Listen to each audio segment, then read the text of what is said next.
Nairobi. And millions of Ugandan voters went to the polls today in an election in which long-serving President Yoweri Museveni seeks to win his 7th term. The exercise went ahead amid heightened security and internet blackout and claims of a major crackdown on opposition leaders. The presidential contest is round 2, pitting the incumbent Yoweri Museveni and 43-year-old opposition leader and pop star Robert Chagulanyi, popularly known as Bobi Wine. Chebet Birir with that story. Over 500 members of parliament are being elected as President Yoweri Museveni, 81, seeks a 7th term. He faces 43-year-old opposition leader Bobi Wine, a pop star turned politician.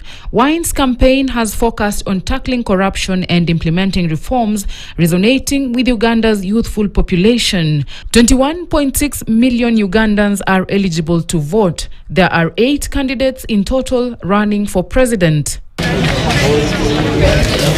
Reports indicate that polling stations in several parts of Uganda were still not open in many areas, almost 2 hours after voting was due to start. This happened amid an internet shutdown and a police crackdown on the opposition. Why would the people of Uganda be denied the right to communicate, and why the Ugandan election should be held in the dark? The delays might affect the eventual turnout. Of course, now is people communicate. Then now people are not moving. That could cause some voters who are not really determined. Reports also indicate that ballot papers had not been delivered and biometric machines used to check voters' identities were not working in some areas. I put my right chinkumu. That's what they call thumbprint. The machine did not accept it.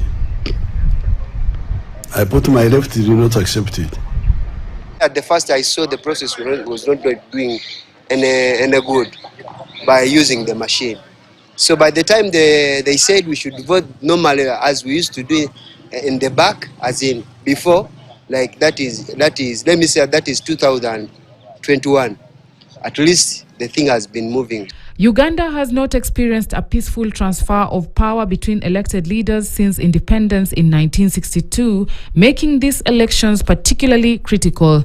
The Uganda Electoral Commission, EC, is the body responsible for organizing and supervising the national elections. And slotting it into the box. The international community, including the African Union, COMESA and IGAD, has deployed election observation missions to monitor the process.